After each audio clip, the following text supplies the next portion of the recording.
Hello friends, welcome to English literature friends. This is very important class for you friends. जैसा कि आपको पता है, हम टीजीटी इंग्लिश और पीजीटी इंग्लिश एचटेट एग्ज़ाम की प्रिपरेशन करने जा रहे हैं। तो फ्रेंड्स, ये हमारा जो एग्ज़ाम रहता है, जो आज की क्लास रहती है, वो हमारे 2022 में जो हमारा एचटेट हुआ था टीजीटी इंग्लिश का, उसका जनरल सेक्शन है फ्रेंड्स। इससे आपको अपनी तैयारी का इवैल्यूएशन होगा। साथ ही साथ आपको पता चलेगा कि जो हमारे टीजीटी इंग्लिश में किस तरह के क्वेश्चंस हैं वो पूछे जाते हैं। काफ़ी ज़्यादा बच्चे हैं वो चाहते हैं कि मैम ऐसे स्ट्रेटजी ऐसे बताइए कि हमारा जो टीजीटी एचटेट निकल जाए। तो फ्रेंड्स, मैं आपको बता देती हूँ, जो सबसे ज़्यादा जो क्वेश्चंस पूछे जाते हैं वो ग्रामर सेक्शन से ही पूछा जाता है। अगर आपकी ग्रामर पर अच्छी पकड़ है तो आपको इतना खास लिटरेचर करने की भी ज़रूरत नहीं है। तो फ्रेंड्स, इस क्लास को हम स्टार्ट करते हैं बिना किसी देरी के।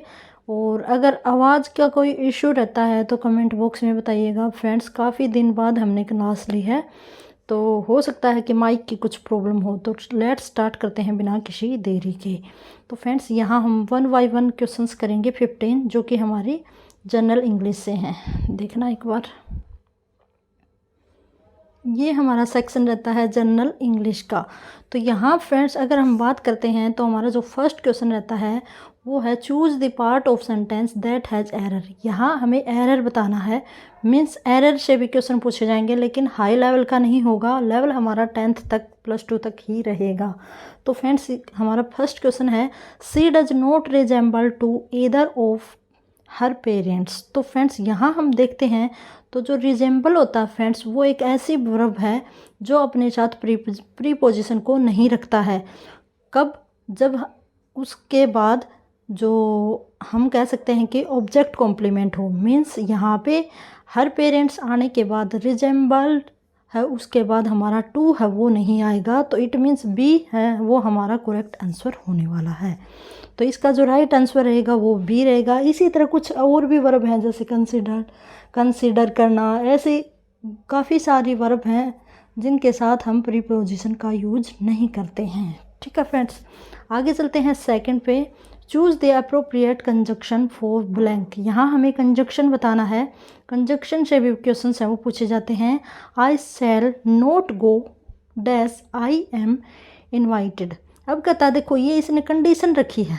तो इस तरह के जो सेंटेंस होते हैं जिसमें कंडीशन रखी जाती है कि मैं तब तक वहाँ नहीं जाऊँगा, तब तक नहीं जाऊँगा जब तक कि मुझे बुलाया ना जाए।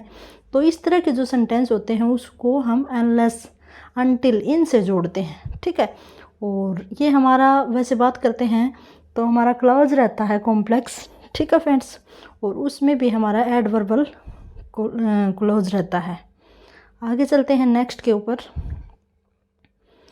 Select the appropriate preposition for the blank. He has not yet recovered dash his illness. अब देखो फ्रेंड्स, इस तरह की जो इलनेस, कोई भी बीमारी है, तो उससे जब हम रिकवरी करते हैं तो वहाँ पे ऑलवेज फ्रॉम आता है। ठीक है, तो ये आएगा select the correct preposition for the blank. यहाँ पे फिर से हमें प्रीपोजिशन बतानी है। तो काफ़ी क्वेश्चन हैं वो आपके प्रीपोजिशन से पूछे जाएंगे। I shall do it dash pleasure. तो प्लेजर है फ्रेंड्स, वो अपने से पहले विद लेता है। ठीक है, तो यहाँ पे विद आएगा। आगे है choose the option that brings out the meaning of the underline idiom. Idiom बताना है हमें। ए लॉयंस शेयर। तो लॉयंस शेयर सभी को पता है फ्रेंड्स। ए लॉयंस शेयर का मीनिंग होता है बहुत ज़्यादा मात्रा में, बड़ा पार्ट। तो हमारा जो पहला रहता है वही बिल्कुल करेक्ट है, मेजर शेयर। एक फ्रेंड्स, एक और आता है, कई बार हॉर्स शेयर भी आता है, कैमल शेयर भी आता है, तो वो भी इसी सेंस में होता है फ्रेंड्स। ठीक है, आगे चलते हैं। Select the correct antonym. Antonym हमें बताना है ग्लूमी का। ग्लूमी जिसका वर्ड होता है फ्रेंड्स दुखी। ठीक है, इसका हमें एंटोनियम बताना है। तो प्रेज तो प्रशंसा करना होता है, ये इसका अप्रोप्रिएट नहीं है। कोर्स, फिर से किसी को कोर्स करना होता है चीयरफुल। तो ग्लूमी मीन्स दुखी और चीयरफुल मीन्स खुश। आगे है करेक्ट सिनोनिम बताना है हमें जीनियस। जीनियस मीन्स जो काफ़ी ज़्यादा जिसका इंटेलिजेंस से हो। ठीक है, तो यहाँ पे हैप्पी इसका अप्रोप्रिएट नहीं है, चीयरफुल भी नहीं है। यहाँ पे आएगा टैलेंटेड, जिसकी काफ़ी ज़्यादा IQ हो। ठीक है फ्रेंड्स, इस तरह के बंदे को हम क्या कह सकते हैं, जीनियस। आगे चलेंगे, select the correct meaning of the underline phrasal verb. Phrasal verb दिया गया है और who can say what will turn up. देखो फ्रेंड्स, जो हम वर्ब के साथ प्रीपोजिशन आ जाता है तो वो हमारा फ्रेजल वर्ब भी बन जाता है। तो यहाँ हमारा जो क्वेश्चन पूछा गया है वो फ्रेजल वर्ब से पूछा गया है और टर्न अप होता है क्या घटित होगा, क्या होने वाला है। ठीक है, कि ये कौन कह सकता है कि आगे क्या होगा, तो यहाँ पे हमारा हैपन हो रहेगा। ठीक है, कॉमन सेंस से भी कर सकते हो आप, अगर आपको अपनी कॉमन सेंस यूज करते हो तो भी आप अच्छे से आंसर दे सकते हो। इतना ज़्यादा टफ लेवल का हमारा क्वेश्चंस नहीं पूछा जाता टीजीटी में। आगे है हमारी voice. Somebody has put out the light, कि किसी ने लाइट को ऑफ कर दिया, बुझा दिया, पुट आउट कर दिया भाई। तो यहाँ हम देखते हैं कि जो हमारा वॉइस होता है उसका टेंस चेंज नहीं होता फ्रेंड्स। ठीक है, तो टेंस तो हम चेंज करेंगे नहीं, तो ये हमारा लास्ट वाला तो बिल्कुल गलत है। और फिर हम देखेंगे जो हमारा हैज है तो हैज के साथ बीन लग जाएगा, तो बीन किस में है, पहले में भी बीन नहीं है, अब इन दोनों में डाउट है। ठीक है, तो यहाँ हम देखेंगे अगर यहाँ पे सब्जेक्ट को ऑब्जेक्ट और ऑब्जेक्ट को सब्जेक्ट बनाना है तो हमारा समबडी तो यहाँ पे सब्जेक्ट है ना, तो इसको हम ऑब्जेक्ट बनाएंगे और यहाँ का जो ऑब्जेक्ट है इसको सब्जेक्ट बनाएंगे। तो the light has been put out by somebody, ये हमारा सेकंड है वो बिल्कुल करेक्ट रहेगा। आगे चलेंगे, नरेशन है हमारा। नरेशन और वॉइस तो काफ़ी ईजी आएंगी friends. I am taking the children to the zoo tomorrow, she said. उसने कहा कि मैं आज बच्चों को कहाँ कल बच्चों को जू के लिए लेके जाऊंगी। तो यहाँ पे फ्रेंड्स हमारा जो सेंटेंस है उसका टेंस चेंज होगा। क्यों होगा, क्योंकि यहाँ पे पास्ट में हमारी क्या है, जो हमारी रिपोर्टिंग स्पीच है। तो फ्रेंड्स यहाँ हम देखेंगे कि कल की बात है ना, तो इसके मीन्स कल वाला हमें सेंटेंस लेना होगा। तो ये तो हमारा होगा नहीं, वुड तो आएगा ही नहीं क्योंकि विल ही नहीं है। फिर हमारा ये भी नहीं आएगा। ठीक है, ये भी सही नहीं है, इन दोनों में डाउट रहता है।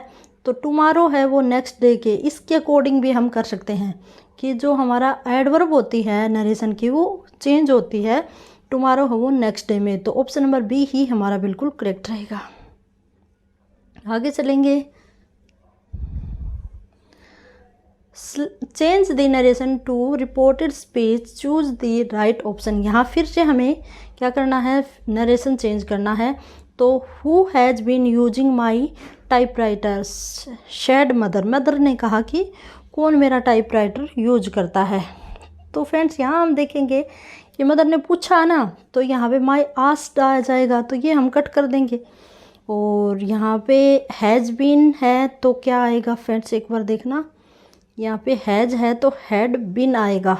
ठीक है फ्रेंड्स, लेकिन क्वेश्चन वाला है तो इसमें सेंटेंस चेंज नहीं होगा। जो कंडीशन है फ्रेंड्स आपको आते होंगे, अगर नहीं आते तो कमेंट बॉक्स में बताना कि नरेशन वॉइस की क्लासेस की ज़रूरत है या नहीं। तो हमारा जो क्वेश्चन वाला इंटरोगेटिव सेंटेंस है उसका टेंस चेंज नहीं किया जाता। तो फ्रेंड्स यहाँ पे हमारा ऑप्शन नंबर 1 ही बिल्कुल करेक्ट रहेगा। आगे चलते हैं, select the correct tense form. यहाँ पे टेंस की फॉर्म चेंज करनी है, अप्रोप्रिएट फिल करना है। Peter try to come in quietly but his mother hear him. जो पीटर है वो धीरे धीरे आने की, घुसने की कोशिश कर रहा है, लेकिन उसकी मदर ने उसको देख लिया। तो फ्रेंड्स यहाँ हम देखते हैं कि पास्ट की बातें हैं तो दोनों ही हम पास्ट में कर सकते हैं। अगर यहाँ पे हैड टायर्ड होता तो भी हम वही कर देते, लेकिन यहाँ ऐसा कोई सेंटेंस नहीं है, तो ऑप्शन नंबर ए ही बिल्कुल ठीक रहेगा। आगे चलेंगे नेक्स्ट के ऊपर,